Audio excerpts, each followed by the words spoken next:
ಜಿಲ್ಲೆಗೆ ಭೇಟಿ ನೀಡಿದ್ದಾರೆ.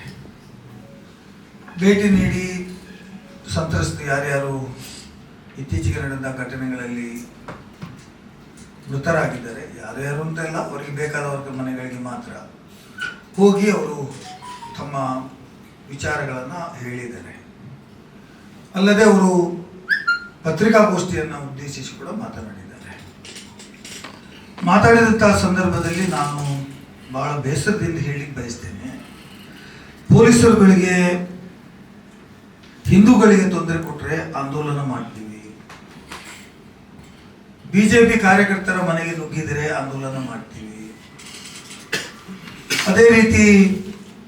ಇದೇ ರೀತಿ ಪ್ರವೃತ್ತಿ ಮುಂದುವರಿಸಿದರೆ, ನಾವು ನಿಮ್ಮನ್ನ ವರ್ತನೆ ಮುಂದುವರಿದರೆ ನಿಮ್ಮ ವಿರುದ್ಧ ಹೋರಾಟ ಮಾಡ್ತೀವಿ, ನೀವು ಗುಂಡಾ ಪ್ರವೃತ್ತಿಯನ್ನ ಪೊಲೀಸರು ಗುಂಡಾಗಿರಿ ಮುಂದುವರಿದರೆ ಹೋರಾಟ ಮಾಡ್ತೀವಿ ಮುಂತಾದ ವಿಚಾರಗಳನ್ನು ಪೊಲೀಸರ ಬಗ್ಗೆ ಬಹಳ ಅಸಹ್ಯದಿಂದ, ಅವರ ಮೊರಾಲನ್ನು, ಅವರ ಮಾನಸಿಕತೆಯನ್ನು ಕುಂದು ತರುವ ರೀತಿಯಲ್ಲಿ ವಿರೋಧ ಪಕ್ಷ ನಾಯಕರು, ಬಿಜೆಪಿ ಅಧ್ಯಕ್ಷರು, ಮಾಜಿ ಗೃಹ ಸಚಿವರು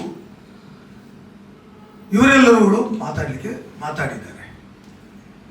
ಅದು ಎಲ್ಲ ಪತ್ರಿಕೆಗಳಲ್ಲಿ ದೊಡ್ಡ ಸುದ್ದಿಯಾಗಿ ಪರಿಣಮಿಸಿದೆ. ಬಿಜೆಪಿಯವರು ಇರುವಾಗಲೂ ಅದೇ ಪೊಲೀಸರು, ನಮ್ಮ ಸರ್ಕಾರ ಬಂದಾಗಲೂ ಅದೇ ಪೊಲೀಸರು, ಇನ್ಯಾರ ಸರ್ಕಾರ ಬಂದರೂ ಅದೇ ಪೊಲೀಸರು. ಇವರು ಸರ್ಕಾರ ಇರುವಾಗ ಪೊಲೀಸರು ಇದೇ ವರ್ತನೆಯಲ್ಲಿ ಇದ್ರ? ಇವರೇನಾದ್ರು ಇಂಥ ಉಪಯೋಗ ಮಾಡಿಕೊಂಡ್ರ? ಇವರು ಆಡಳಿತ ಮಾಡುವಾಗ ಈ ಪೊಲೀಸರು ಇದೇ ತರ ಇದ್ರ? ಪೊಲೀಸರು they have guided by some rules and act. ಅವರಿಗೆ ರೂಲ್ಸ್ ಇದೆ, ಆಕ್ಟ್ ಇದೆ, ಆ ಪ್ರಕಾರನೇ ಅವರು ಕೆಲಸ ಮಾಡಿದ್ರು. ಅದನ್ನೇನಾದ್ರು ಬಿಟ್ಟು ಮಾಡಿದ್ರೆ ಅವರ ವಿರುದ್ಧ ಕ್ರಮ ತೆಗೆದುಕೊಳ್ತಾರೆ, ಮತ್ತು ಅವರ ಡ್ಯೂಟಿಯಲ್ಲಿ ನೆಗ್ಲಿಜೆನ್ಸ್ ಮಾಡಿದ್ರೆ ಅವರ ವಿರುದ್ಧ ಕ್ರಮ ತಗೊಳ್ತಾರೆ.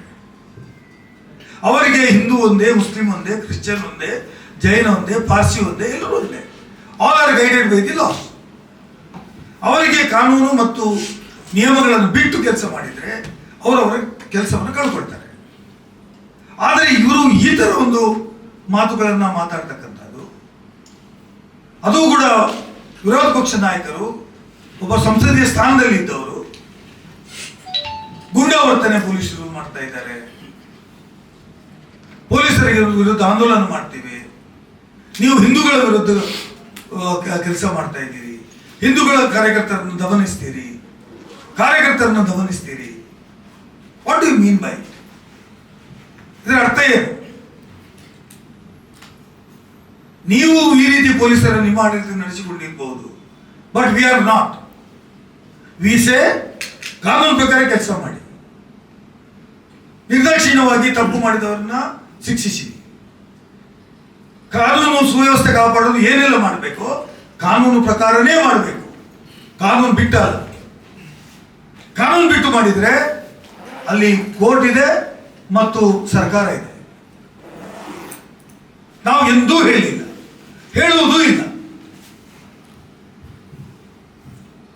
ಇವರಿಗೆ ಪೊಲೀಸರು ವಿರುದ್ಧ ಕ್ರಮ ತೆಗೆದುಕೊಳ್ಳದೇ ಇದ್ರೆ ನೀವು ಏನು ಕ್ರಮ ತಗೊಂಡಿದ್ದೀರಿ ಅಂತ ಬೊಬ್ಬೆ ಹಾಕುವಂತ ಇವರು, ಪೊಲೀಸರ ವಿರುದ್ಧ ಕ್ರಮ ತಗೊಳ್ಳಿಲ್ಲ ಅಂತ ಹೇಳುವವರು ಇವರು.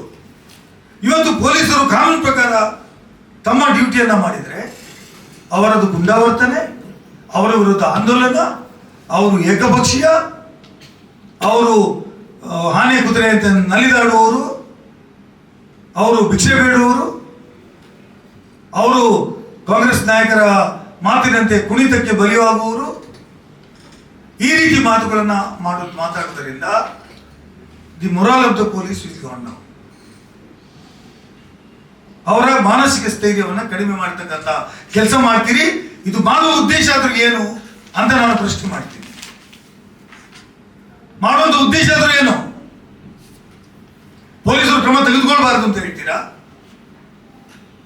ಎಲ್ಲಿ ತಪ್ಪಾಗಿದೆ ಹೇಳಿ. ಯಾರು ಮೇಲೆ ಸುಳ್ಳು ಕೇಸು ಹಾಕಿದ್ದಾರೆ ಹೇಳಿ. ಯಾರ ಮೇಲೆ ಯಾರಿಗೆ ಕಾನೂನನ್ನು ಬಿಟ್ಟು ಅವರು ತಮ್ಮ ಪರಿಮಿತಿಯನ್ನು ಮೀರಿ ಮಾಡಿದ್ದಾರೆ ಹೇಳಿ. ಅದನ್ನು ಹೇಳಲಿಕ್ಕೆ ವಿರೋಧ ಪಕ್ಷ ಇರಬೇಕಾಗಿತ್ತು. ನಾಟ್ ದ್ಯಾಟ್ ನೀವು ಇಲ್ಲಿ ಅಲ್ಲಿಂದ ಇಲ್ಲಿ ಬಂದಿದ್ದೀರಿ, ನಾವು ಏನು ಬೇಕಾದ್ರೆ ಮಾತಾಡಿ ಹೋಗ್ಬಹುದು ಅಂತ ಹೇಳೋದ್ರ ಬಗ್ಗೆ ತೀಕ್ಷ್ಣ ಕ್ರಮ ತಗೊಳ್ಬೇಕು ಅಂತ ನಾನು ಸರ್ಕಾರವನ್ನು ಒತ್ತಾಯ ಮಾಡ್ತೇನೆ. As a member of the legislative council. Society ಕೇಸಲ್ಲಿ ಆದ್ರೆ ಯಾರು ಹೇಳಿದ್ದು? ನಾವೇನಾದ್ರು ಹೇಳಿದ್ದೀವ? ಹೌದು, ಟೆರರ್ ಆಂಗಲ್ ಇದೆ ಅಂದ್ರೆ ಸೋಸಿಟಿ ಕೇಸಲ್ಲಿ ನಾವು ಹೇಳಿದ್ದೇವ? It's registered as a murder case and homicide. ಆ ಕೇಸು ಕೊಡ್ಲಿಕ್ಕೆ ಆಗ್ತದಂತೆ ನನಗೆ. Rest of the cases suspicion ಇದೆ ಅಂತ. Yes, suspicion is not the ground for it ಅಲ್ಲ. ಸಸ್ಪಿಷನ್ಗೆ ಎವಿಡೆನ್ಸ್ ಬೇಕಲ್ಲ. ರಾಜ್ಯ ಸರ್ಕಾರವು ಇದೆ ಅಲ್ವಾ ಇಲ್ಲಿ? They have taken up the issue ಅಲ್ವಾ? ನೀವು ನಿಮ್ಗೆ ಬೇಕಾದ ಯಾಕೆ ಮಾಡಿದ್ರಿ ಅಂತ ನಮಗೆ. Investigating one case, you have to investigate all the cases after Praveen Nettar cases.